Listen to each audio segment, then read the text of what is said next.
Good morning, good afternoon, good evening. Welcome to all of you for this seminar on trade and gender, for this webinar on Chitago. How can trade empower women and reduce gender inequalities? How can government and business work together to ensure that what is good for economic growth is also good for women? Those are the questions we are going to discuss in this webinar on trade and gender. And if you thought that you knew it all about trade and gender, but if you never heard about Chitago before, then you were wrong. You didn't know it all, and you didn't know the most important thing. My name is Marion Janssen. I'm the director of the Trade and Agriculture Directorate at the OECD, and I'm delighted to moderate a very distinguished panel of ministers and business leaders that will get to the bottom of the very important questions I mentioned before, and that will explain to you what the global trade and gender arrangement également ce qu'est includes interpretation in English, French, and Spanish. So feel free to listen to your preferred language by clicking on interpretation on the bottom of your screen. Now, trade and gender is an important issue for the OECD, and it is an important issue for the OECD trade community. We launched at the OECD recently a report that looks at the impacts of trade and trade-related policies on women as workers, as consumers, and as entrepreneurs. We also propose a framework for analyzing how trade impacts women in that report. And the link to that work can be found in the chat to this webinar in case you want to look at it. Now, whilst we are very proud of our work, this is a piece of analysis on the nexus between trade and gender. And analytical work is a building block, something referred to in Chitago, but it is only one of the many building blocks that you will find in the global trade and gender arrangement that we discussed today.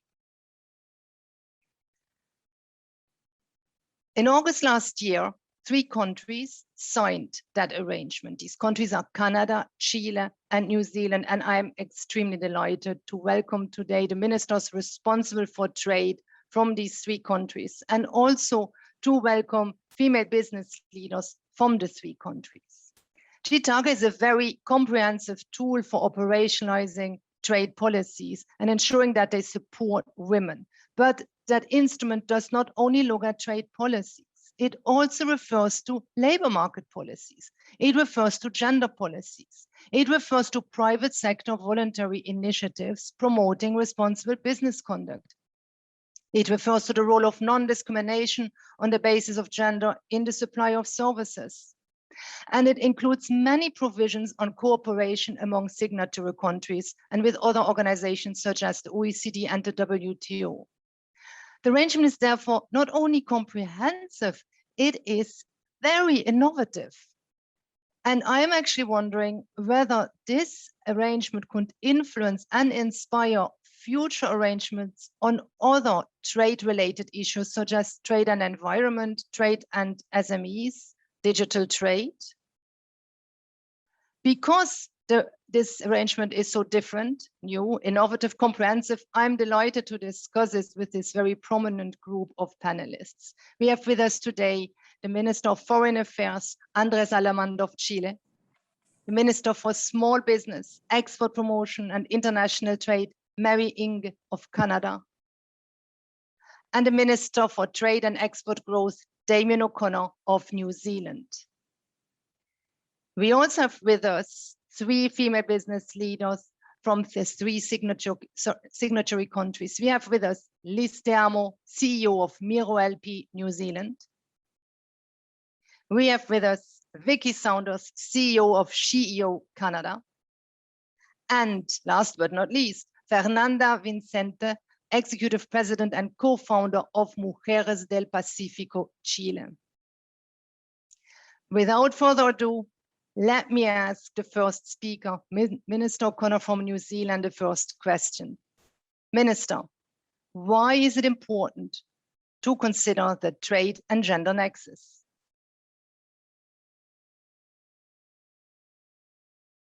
Please unmute yourself.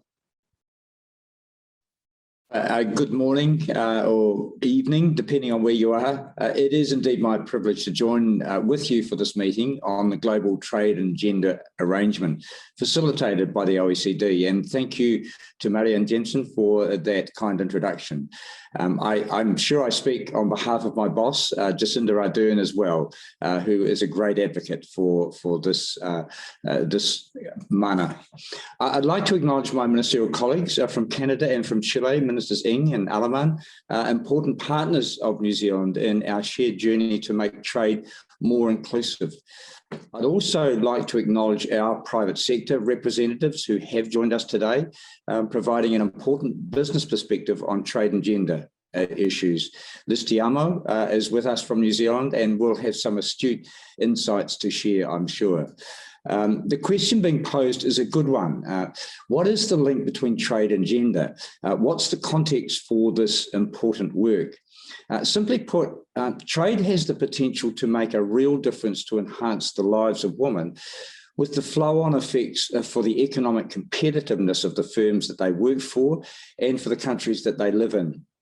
This is particularly so as we seek to build back better from COVID-19, which has hit women particularly hard, both from an economic and a welfare perspective. Countries that do not provide a more enabling environment for women to engage in trade are missing out. The WTO's 2020 report on women in trade confirmed that trade can, quote, substantially improve economic outcomes for women by increasing employment and wages, creating better jobs, and lowering costs. The OECD has also a rich program of work on trade and gender to assist members working to improve the conditions for women in trade. And while we are not yet blessed with rich sources of data, gender-specific research is growing. In New Zealand, we know that firms in the tradable sector are likely to be more innovative, more competitive, and pay higher wages. But we also know that men are more likely to work there and gender pay gaps can be large.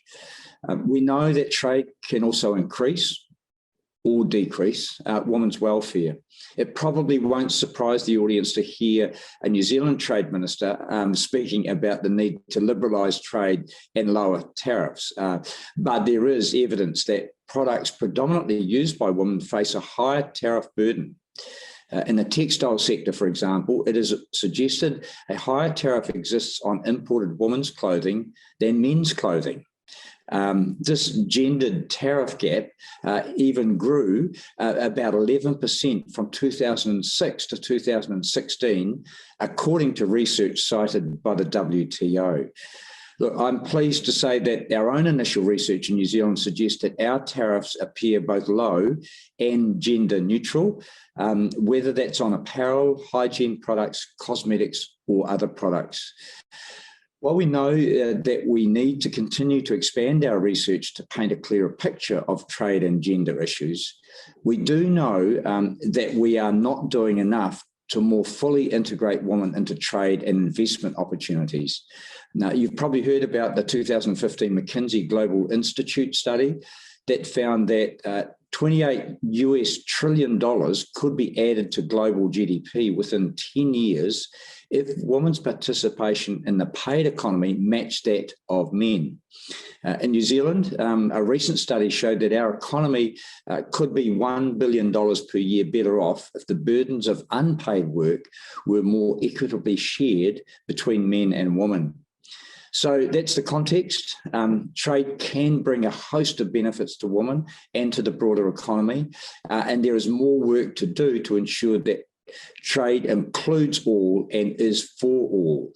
This is where important new initiatives like the Global Trade and Gender Arrangement come in, and we'll hear more about that from my colleagues. So I'll pass the floor back to Marianne. Thank you very, very much for this opportunity. Kia ora. Thank you very much for this big picture, but also for showing to which extent the devil lies in the detail for correcting the big picture. Minister Inge, we referred already to the name Chitago, Global Trade and Gender Arrangement. Can you explain more to us about what it is and what the incentives are to join it? Well, thank you so much, Marian, for that wonderful introduction. And I want to thank the OECD for organizing this terrific event, and for all of the government officials and business leaders who are joining us today on this really important conversation on global trade and gender arrangement. And I love the acronym Chitago. It actually just sounds very cool to say Chitago. And a very, very special hello to my colleagues and fellow signatories to Chitago, in Ministers O'Connor from New Zealand and Minister Alaman from Chile. Hello, Damien, and hello, Andres. It's so great to be with you. And of course, it's also wonderful that this conversation includes those to whom this, that we actually see her, right? I mean, and the her from Canada is Vicki Saunders, and it's terrific to also be here with the other CEOs as well. And of course, throughout this global battle against COVID-19, the OECD, you've provided, and you've already talked about some of the data, but critical insight and fostered collective action on the very issue around gender and women's economic participation. And as we're moving towards economic recovery from this work, is even more crucial. And at a time when our countries are all trying to rebuild from the effects of COVID-19, it's really clear that we need to foster open and inclusive trade as much as we can. And for Canada, Chitago is a key part of this work. It really highlights our country's longstanding commitment to gender equality and inclusive trade. And it supports our view that including women in the economy isn't just good social policy, it is very important and critical economic policy. And historically, Chitago builds on our first trade and gender chapter that we signed with Chile, Canada and Chile in 2017. And of course, that builds on the Chile-Uruguay FTA. That was the very first agreement to feature a trade and gender chapter. And it's really terrific because what Chitago contains is that it has real practical supports for women to help them thrive, including sections that aim to prevent discrimination in the workforce based on gender. It includes definitions of responsible business conduct that promotes gender equality. It recognizes the importance of mutually supportive trade and gender policies and increasing women's participation as part of a broader, flexible effort to achieve equality and women's economic empowerment through collaborative efforts, whether it be with WTO and OECD. So it has sort of that broadness to it. Chitago also sets precedent when it comes to inclusive plurilateral work in this collective action for greater diversity in our economies. And here in Canada, we're very proud of this innovative arrangement that doesn't only mean greater gender inclusion in trade today, qui veut dire bien sûr inclusion dans un premier temps dans le contexte. And certainly in the economy for years to come. And while Chitago right now has the 3 signatories in Chile, Canada, and New Zealand, I want to also share that, of course, my Prime Minister Trudeau, has mandated us, and certainly through our administration, been working hard to bring gender chapters and inclusive trade provisions into all of our international agreements, as well as into our broader multilateral work at the WTO as an example. And the timing of today's discussion, I think, could not be more important. As we face this road to recovery, the inclusion and championing of women in the economy is crucial, especially the championing of women leaders and entrepreneurs that are spearheading the small and medium-sized community here in Canada. And in Canada, SMEs are 99% of all of our businesses. So we really do stand to gain by advancing women's participation in our economies, including through effective trade policy. We know that we can add up to, now my data says 12 trillion, but I think I like Damien's better, where he says it's like somewhere like around 28 trillion to the global economy. So I'm just going to use the data that I like better. But it really is, the point is that there is a really compelling business case here. Add women to the economy, include women's economic participation and the removal of barriers to international trade. And that number for its contribution to the global economy is quite significant. And think of what we could do if we can just expedite our efforts in this regard. So when it comes to gender and inclusion in trade, I think there's strength in numbers. It's no secret that we can do even more together than if we do it on our own, which is why it's so great to be here with both Chile and New Zealand. And let's keep working together to tear down even more of the barriers that women face in the world, in business and in trade. And this is why I hope we're going to make a convincing argument, compelling case to others who are listening, that please join Canada and Chile and New Zealand in this important work and consider joining the arrangement. Thank you, Minister Inge, and I agree with you. The name Chitago may help because it sounds good. I think it's the stuff you can make songs of. You already referred, Minister Inge, to bilateral approaches to trade and gender, and indeed, this is a great bridge to Minister Alemán. Minister, your country, Chile, has been a pioneer in the area of trade and gender, and including trade and gender chapters in trade agreements with various partners. With that experience, what would, in your view, be the value of joining Chitago instead of negotiating bilaterally? Okay, thank you, Marian, for your question. And as this is my first intervention, please allow me to greet you and my fellow panelists, Minister Ng, Damian O'Connor, and the CEOs representing our three countries, Vicky, Liz, and Fernanda. I would also like to thank the OECD and our delegations and ambassadors in Paris for convening this initiative. It is a pleasure to discuss the opportunity that the Global Trade and Gender Arrangement, Chitago, represents for women, workers, entrepreneurs, businesswomen. And now, going direct into your question, Marion, you are right. Chile has been in the forefront of this issue through the implementation of gender and trade chapters in several of our free trade agreements. We included our first chapter on gender and trade in the bilateral trade agreement with Uruguay back in 2016. Mary remembered Canada was next in 2017, and then followed Argentina, Brazil, and Ecuador. And we are currently negotiation with, sub-chapters with the European Union and EFTA. These chapters provide a unique opportunity to undertake bilateral efforts, such as cooperation and capacity building activities to improve women participation in domestic and international markets. However, it is important to note that our efforts go beyond bilateral trade agreements. During our APEC year, we promoted the endorsement of what's so-called La Serena, it's a Chilean city, a roadmap for women and inclusive growth. And I take this opportunity to thank Minister O'Connor, thank you, Damian, that you are keep pushing its implementation as APEC chair this year. Also, during our presidency of the Pacific Alliance in 2020, together with Colombia, Mexico, and Peru, we endorsed the Pacific Alliance Leaders' Declaration on Gender Equality. But I would say that the value of joining Chitago compared to negotiating bilateral can be summarized in the following three ideas. First, the Chitago represents a second step in our efforts. It complements and reinforces our commitment with gender issues, taking inspiration in the provisions of the bilateral gender and trade chapters. Likewise, as we are doing today, the Chitago encourages us to work together in international fora. We are happy to see that the OECD, the WTO, and other international organizations are actively incorporating gender and trade work streams to their agendas.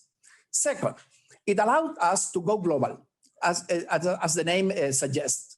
We want to increase its influence and scope since the agreement is open to like-minded economies to join.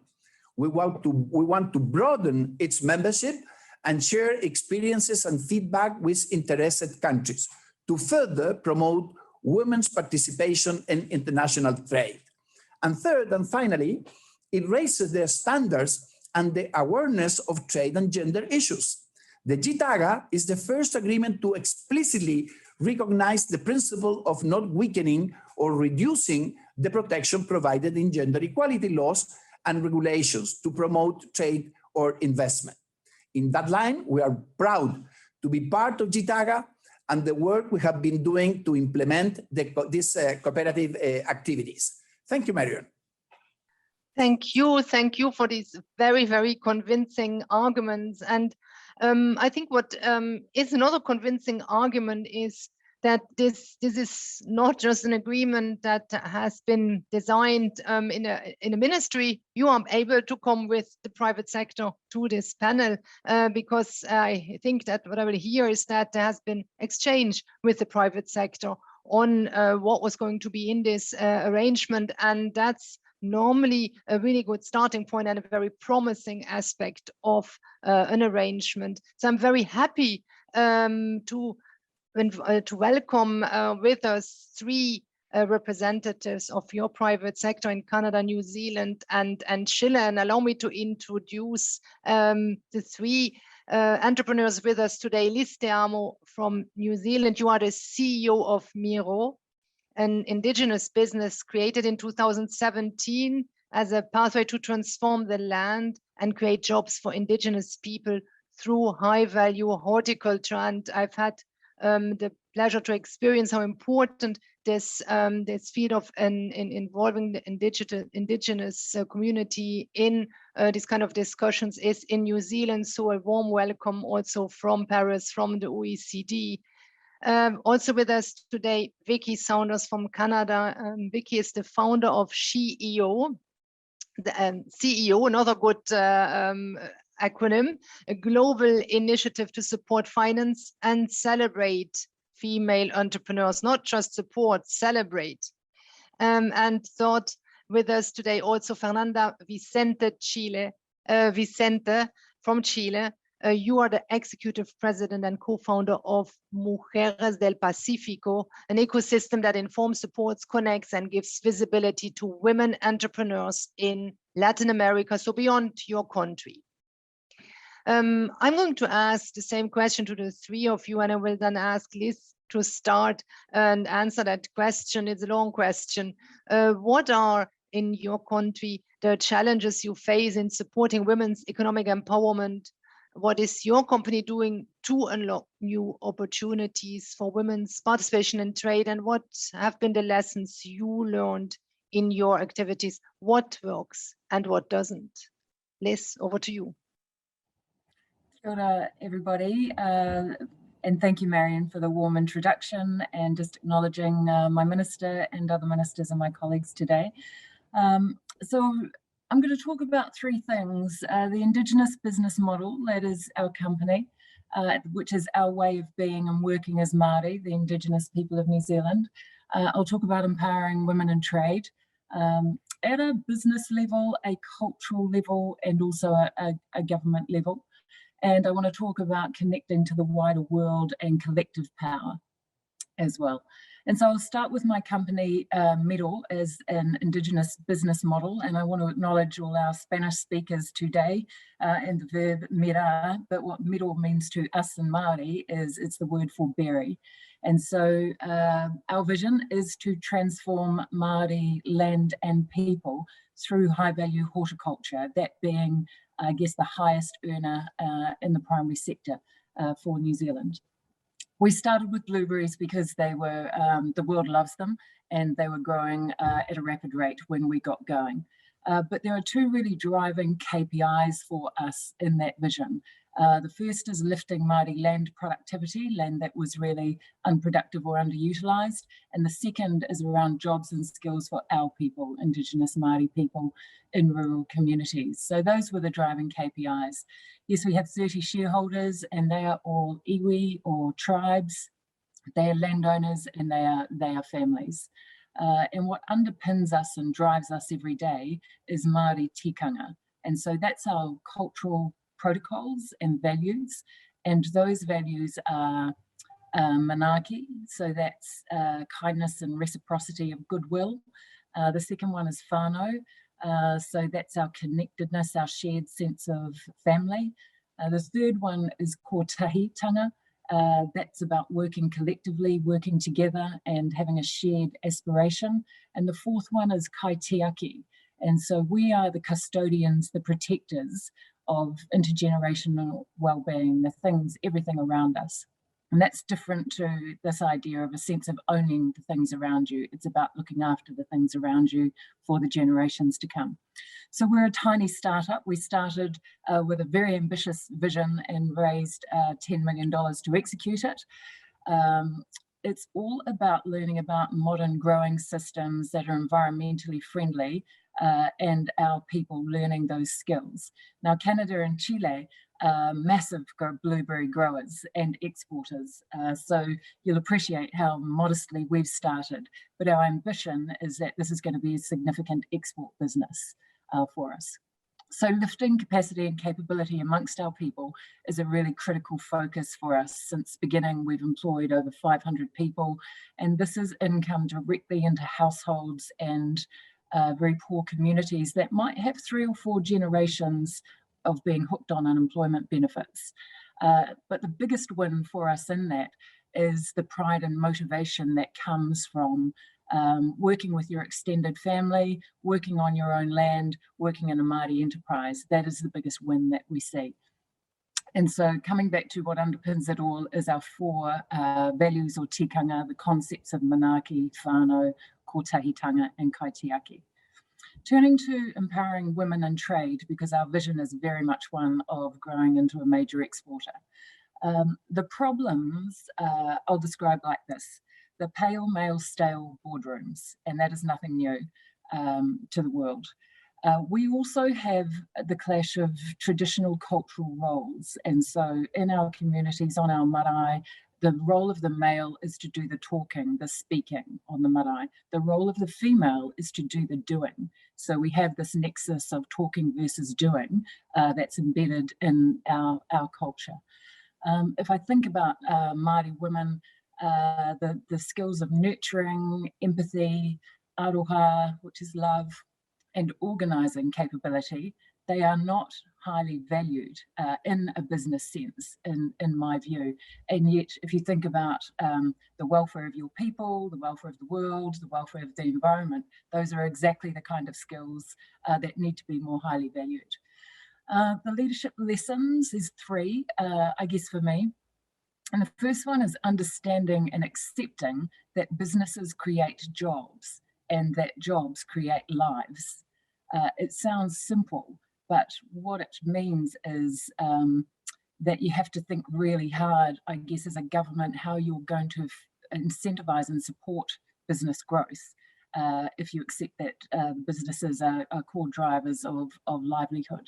So it's the teach a man to fish model, it's your SME economy. If you give a woman a job in New Zealand, she'll still bring up the family.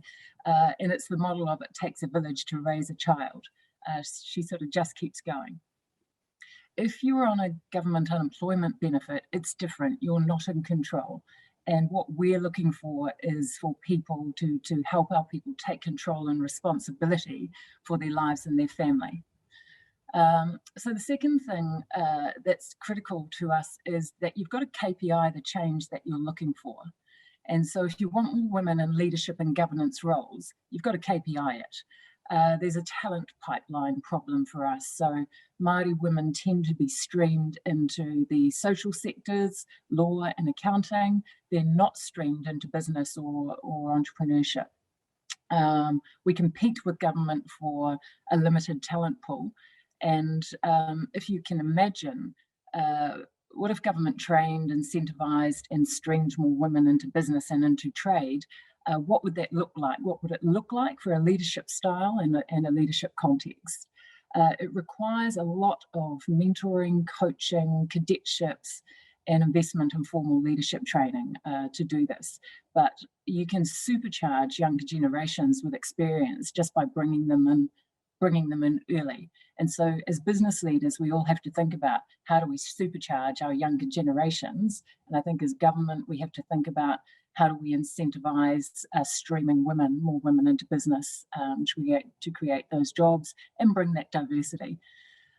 Taking a sector lens on it, tēnā koe, kia ora to you, Minister O'Connor.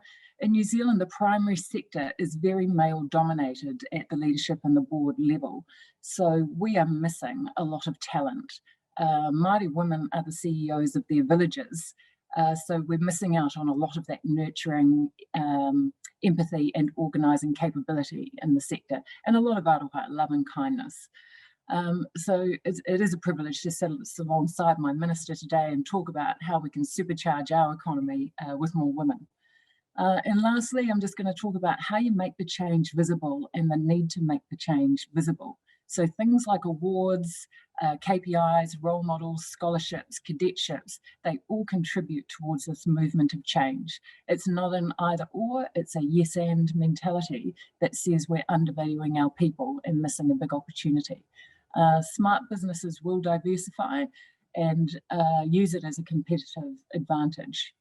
So just for our company, my chair is a very strong Māori woman, and she's also the spokesperson for our Māori king in New Zealand, and Māori signed the Treaty of Waitangi with the British Crown in 1840. So we always think about the partnership, the commitments made in that treaty when we think about our global partners in thinking. We have a Māori CEO in me, and I have a female Māori CFO, and that's very powerful messaging in a sector and a culture that is male dominated. And so what that means for us with the 3 women occupying the top 3 positions is every time we employ someone, every time we make a decision about workers, we ask ourselves, is there a Māori that can do this job? And how's the balance between female and male? Is that balance okay? So we live it at micro and macro levels, and it helps us live our values of manaaki, whānau, kotahi, and kaitiaki. Kia ora tātou. Thank you, Liz. And Vicky, I saw you nodding a lot. Now, Liz is speaking from the other end of the world, of the globe. She has also given a lot of quite local, national, from her country experience, but nevertheless, you seem to be hearing things that sound similar to what you are experiencing in Canada. Vicky, what would you answer to the questions I just asked before? Yes, well, thank you. I can't wait to talk to you offline, Liz, about everything you said. And so, kia ora, hola, hello, everyone. I'm very honored to be here, and thank you, Minister, and other ministers who are here. I've been an entrepreneur my whole life and used literally every kind of capital there is, including taking a company public. And my experience has been that the system and structural barriers that we have in place have held women back at least 10 to 20 years. If not completely removing our chances to achieve our goals. I just see so many entrepreneurs give up on trying to break through these barriers and just stay small and choose not to export or go and access capital. And we really need to change this globally. The cost to our global economy, we've heard today, is trillions of dollars.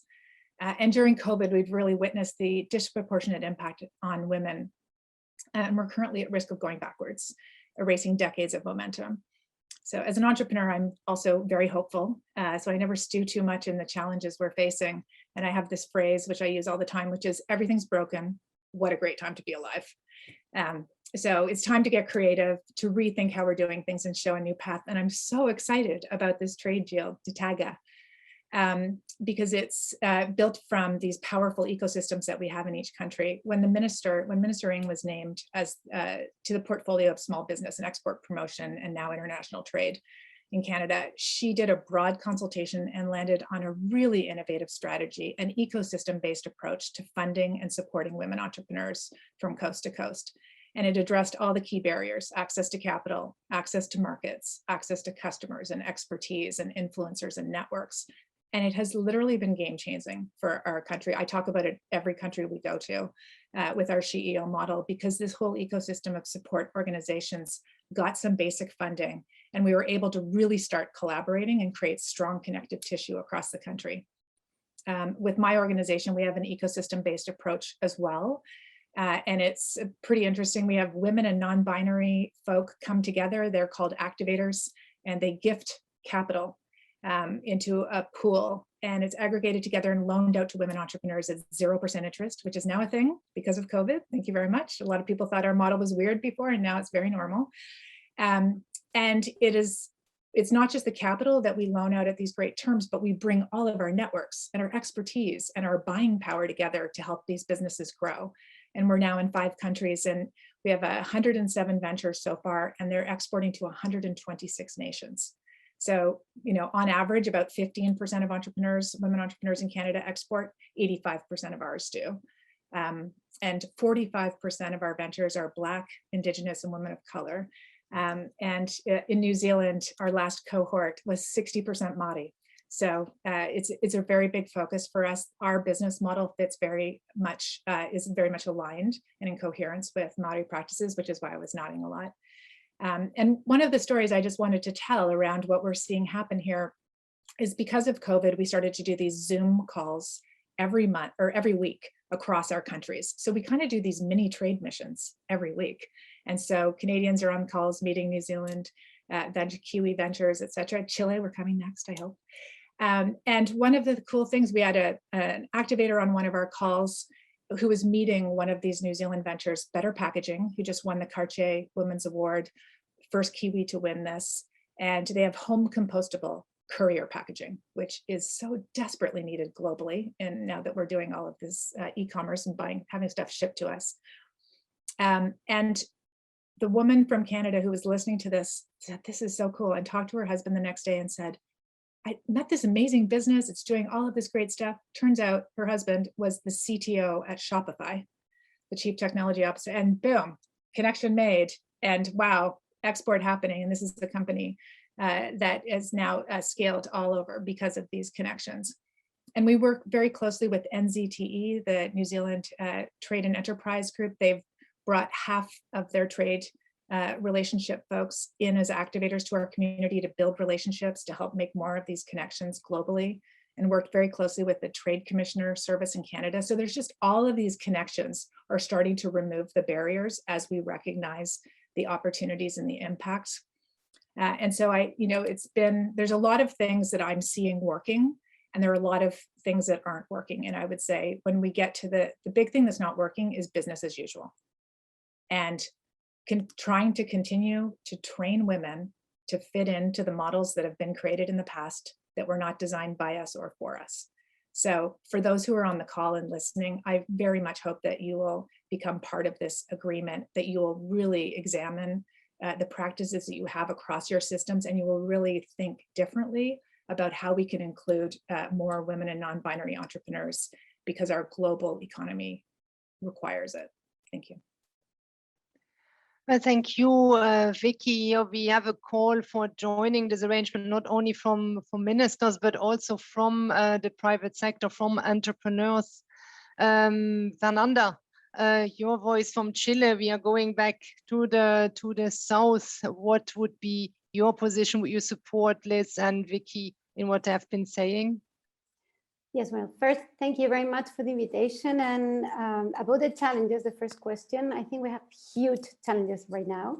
Even the pandemic has been unequal between men and women. And in Chile, we set us back 10 years in the participation of women in the workforce. So in January 2020, we had reached an historical peak of 53%, but today we're at 45%. And almost 1 million women have left the workforce, and most of them declare that they are no longer looking for a job due to the care responsibilities they have right now. So also the industries that were more damaged by the pandemic, and previously we had a social outbreak here in Chile by the end of 2019, have been tourism, gastronomy, services, and commerce, sectors that also have a huge presence of women working and leading companies. In our regions, women mostly lead smaller companies, micro or small, not as in Canada, it's a small and medium. Here it's more a micro or small companies. And as we go up to medium and big companies, the numbers decreases dramatically. Also, we have been away from digitalization. And today we don't have any possibility to compete if we do not operate and trade in digital. And it also, digital opens up millions of possibilities that we are not taking advantage of due to ignorance, which in turn generates fear of the unknown. Therefore, they have less access to financing and the sources of capital for we are the 3F, family, friends, and fools, or our own capital, which is usually lower because due the salary gap, fewer opportunities leading in leading positions, and because a lot of women here have to be the main family product provider. And also a study led by IDB Bank, the Inter-American Development Bank, during the pandemic, showed that in the Pacific Alliance countries, women-led companies perceive a negative impact on the operation and decreasing revenue during these years. And as we in Mujeres del Pacífico, we have learned that knowledge is power. That is why after 9 years working with more than 40,000 women's entrepreneurs from Chile, Peru, Colombia, Mexico, in 2020, in the middle of the pandemic, we opened a digital business school, totally free, 24/7, with no pre-requirement, where women can learn to undertake from stage 0 of entrepreneurship until reaching to stage 5, which is consolidation and exploration of new markets. To date, we already have more than 5,000 registered, and we are beginning our expansion in the other countries in the Pacific Alliance. And our huge dream is to democratize knowledge, power, and the opportunities, and that your place of birth, your sex, your race, your age do not decide your future. And about the barriers, we have learned that women have 4 major barriers when they want to start a business or make them grow. First one is lack of the access to knowledge. The second is the connection with value chains and the market. They are invisible in the market also, and as a consequence, they have less access to financing. And I was telling you before, I think we should focus a great effort on educating and training in business matters and financial cultures, hopefully to all the women in the countries. Because the truth is today with AI, robotics, platform economy, a great majority of us, we are going to be self-employed. So also we need to generate meeting spaces between companies of all sizes to start mutual learning and relationship, and work with banks and fintechs to transform their vision of women as riskier to powerful in order to offer them customized opportunity to their needs. Thank you, Fernanda. All these things are so interesting. I'm learning an awful lot. Interesting to see differences, national differences, but also so many things in common. We started a bit late and we are running behind schedule. I would nevertheless like to give the opportunity to the ministers to come in once more, and then to wrap up with a last 1 minute for each of you before we close this session. So last round of questions, Minister Inge, Alamand, and O'Connor. Maybe we can keep the answers shorter in order to maybe by 2 minutes, in order to stay a bit on time. I know you have to go back to other business. Minister Inge, the arrangement makes reference to the importance of coherence between trade policies and domestic policies. That's something is great to say, but it's not always easy to achieve. What are the domestic policies that are in place in Canada, and to which extent are they aligned with the trade policy set up? And has anything happened changed in the pandemic? Is this informing your work now? That's a really important question. I mean, and maybe the way I would sort of start this is to say, I'm Canada's minister responsible for both small business and international trade. So Prime Minister Trudeau created this portfolio very deliberately, I would say. In the last mandate of our government, I was the small business minister with responsibility for export promotion. And this time around, he added international trade. And really, what is that about? It is about being able to create the right conditions here in Canada so that I am helping businesses start up, scale up, and in doing so, to access the global market. So it really is that entire continuum for the growth of our Canadian businesses, and certainly for women-led businesses. And at the very core of this government and our commitment, it really is, we are very committed to the advancement of gender equality and women's economic priority as a top priority for the government. To give you some numbers, I mean, in Canada, around 16% of our Canadian businesses are women-led and women-owned, and only 11% of those businesses export. So you can see that those numbers are, there's lots of opportunity to be growing and helping our women entrepreneurs grow into the international marketplace. So it requires, comprehensive policy and sort of targeted supports. And Vicky sort of talked a bit about the ecosystem, and that is the way, our women's entrepreneurship strategy, which I get the benefit of leading, really is designed with three components. It is one, a national and regional ecosystem, of which SHIO is one of the national ecosystem partners.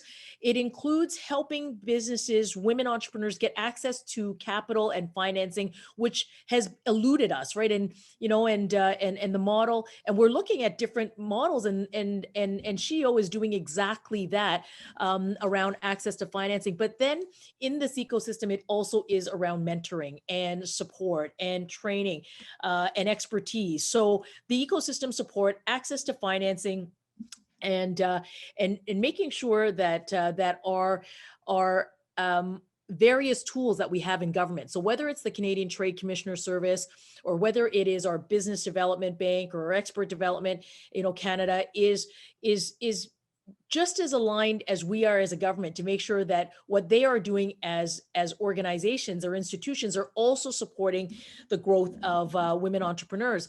So one of the pieces of this women's entrepreneurship strategy includes what we call BWIT. BWIT stands for Business Women in International Trade. This is about helping women understand it's building capacity. It's building capacity. It's providing knowledge and access to markets. It is doing work as we have pivoted during this pandemic to do virtual trade missions. I, as the minister, have been able to take a number of virtual trade missions around the world to our trading partners. What I'm seeing the benefit of this, I don't think anything replaces that face-to-face mission, but what we are seeing as the benefit during this time is the increased access and the higher participation, just because it is more accessible from this virtual realm. So you're actually including so many more businesses who otherwise would not make the expenditure to go on those virtual missions, but are doing so. So we are capturing now a broader continuum of businesses, particularly racialized businesses, women-led businesses, Indigenous-led businesses. So a range of programming. And then the final thing I would say is that it isn't just about economic policy. It also has to be a holistic approach. So in our recent budget, we know that during the pandemic, we have seen in this country a disproportionate number of women leave the workforce because of the responsibilities that they also have in child care, in caregiving at home, and just those overall responsibilities. We need women back into the workforce. So our latest budget has committed to early learning and affordable childcare as a key investment piece of this budget. In the past, we have modified our legislation to enable parental leave for both partners in the family, and that is those are the other levers. Para cuidar de los niños politique que nous avons introduit au Canada. That is complementing our economic policy, which is at the very core, ensuring that our trade is inclusive, our growth is inclusive. And I think more than ever, it's more important now than ever. And this is why we're so thrilled about Chitago.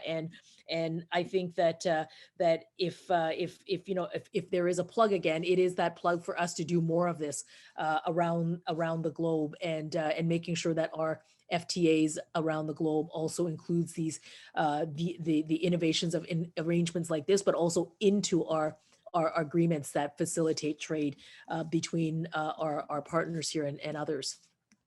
Thank you, Minister. And actually, you don't need a moderator anymore, because my next question was about inclusiveness, and you mentioned that word already. Minister Aleman, the Chitago is an agreement established under what is called the Inclusive Trade Group. And considering this, how does, in your view, the arrangement push forward for inclusive trade? Why does this fit under this bigger umbrella of inclusiveness? Okay, Marion, I will try to follow in your advice, and because of the time, I will try to answer almost telegraphically, in a telegraphic way, no? Wonderful, thank you. Bueno, let me tell you the following thing. The Chitago pushes forward an inclusive trade by providing an umbrella, under which Chile, New Zealand, and Canada are developing joint initiatives and supporting each other's efforts for a sustainable and inclusive recovery. In this regard, through concrete actions under this umbrella, a more inclusive trade is realized. And let me explain you how, through some examples. First, you can achieve this by implementing cooperation activities to advance women participation in international trade. For example, last December, together with Canada and New Zealand, we organized the first Chitago activity with the 3 countries presenting current domestic programming and policies that support women's economic empowerment and gender equality. Second, by enforcing laws and regulations to promote gender equality and improving women's access to economic opportunities. Third, by developing cooperation activities to promote the internationalization of small and medium-sized enterprises led by women. This is a crucial point, as has been said before. And then by sharing best practices to eliminate discrimination. And in this sense, Chitago members commit to cooperate to eliminate such discriminations in employment and in occupation.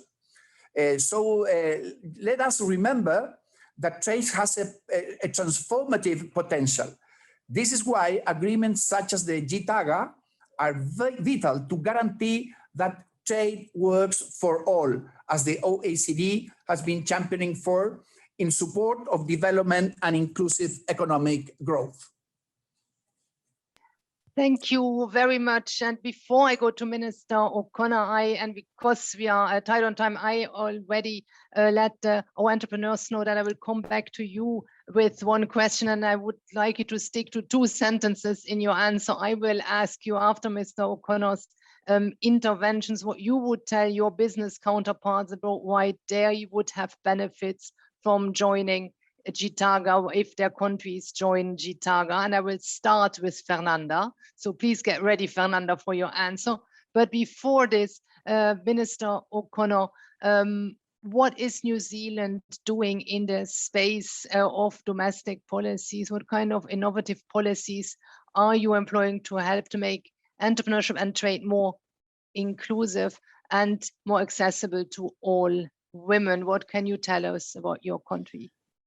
Look, thank you, Marion, and I hope you can see that with inspirational leaders like Liz and motivated by 5 daughters that I have, there's no shortage of pressure on me to deliver.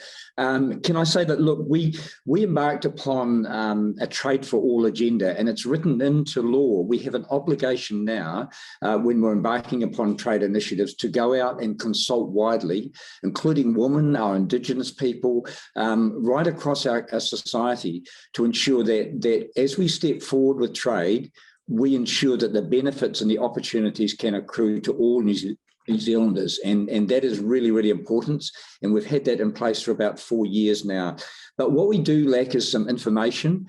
And so we're committed now to go out and research our businesses to see, what we can do to better provide those opportunities. And we're reaching out to people like Vicky. So it's not just within New Zealand, but around the world, to get some advice on what we can do within our economy to ensure that benefits accrue to women. We have a commitment to pay equity, equality of opportunities across our economy. And driven by our Prime Minister, Jacinda Ardern, we're very mindful of levelling out the playing field, one that has been tilted towards men for a very, very long time. And so we're not short of inspirational leaders. I think Liz makes the point that we're still stuck in structures that tend to be, in her words, pale, male and stale. I hope that doesn't eliminate the value of people like myself and Minister. But look, we have to have a balance, and we have to look to the future. What are the new values and the aspirations of those future generations? And we can learn so much. But we're developing a women's employment action plan. So very mindful that COVID has caused disruption. We've been lucky, but it's still caused disruption across our economy as well. So we'll be driven by people like Liz and others to just to work with you across this initiative here and to share all the knowledge and learn as best we can. So thank you very much. We are inspired by what I've heard here today. Thank you. These were not your last words. I will come back to you, Minister O'Connor, at the end. I will ask in the opposite order, Minister O'Connor, Minister Aleman, Minister Inge, for what is your vision for Chitago? And if you can give me that vision in one sentence, I would appreciate, because we start running over time now. But before that, let me go to Fernanda, then to Vicky, and then to Liz. Fernanda, 1 or 2 sentences. Why is Chitago good for business? Well, in a minute, I would like to take the words of a very dear friend, and she says that, 1 or 2 sentences. Okay, 2 sentences. Well, she says that women are joined by a silk thread, thin but very strong. So I think the Chitago could be this silk thread, that can join us together, and we really need to push harder that women start businesses with triple impact, not only about the economic benefit, also about the social and environmental.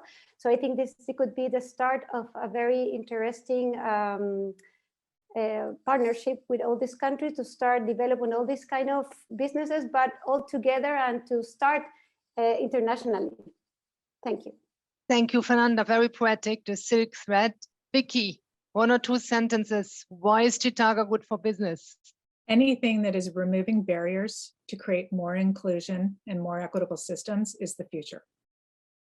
Thank you. And that's what Chitago tries to do, remove barriers. Liz, why is Chitago good for business? I think it's about the missed opportunity, the health and wellness of both your people and business and the country. So doing a new way of doing business that is more values driven. That's why you joined Chitago. Thank you for this. We have been discussing what Chitago is doing now, why it's good for business to join it. I would like to ask the ministers for their short closing statement on what their vision for Chitago is. What does the future for Chitago look like in an ideal case for you? Minister O'Connor, please start. Look, thank you. I mean, we have to reach out to more economies that have an interest in unleashing the full potential of all of their citizens, and that includes women. That should be the objective of Chitago, and we're committed to assist anyone who wants to come on board. Kia ora. Thank you. Minister Alemant, what is your vision? In less than a minute, Chile hopes that over time, the agreement will become an engine for positive change in our economies and societies. We envision that in the near future, numerous economies will join this groundbreaking agreement to help us achieve this vision. Still, as we have heard today from our CEOs, involving the private sector is crucial to push forward women and economic empowerment. Chile foresees that public-private partnerships and their ability to impact and accelerate change will be fundamental to fulfill the commitment made under Chitago. Thank you very much. Thank you, Minister Alemant. The floor is yours, Minister Ing. The future of Chitago. Well, I don't know how to top my 2 colleagues and the terrific CEO that are here, but we are all facing economic recovery and building back better in all of our economies. The really terrific foundation in Chitago and enabling more strong, more resilient, more inclusive participation in our economies, and together with 189 other economies in the world is something we should aspire to build towards and include all of those countries and economies into Chitago, and let's work together to do this. I thank you all, and I will now wrap up by making 4 points in less than 1 minute. Please, audience, remember these 4 points. Making trade work for women is good for the economy, and that's what Chitago tries to do. Chitago is a pretty unique, comprehensive, and very innovative instrument. So look at it, it's worth it.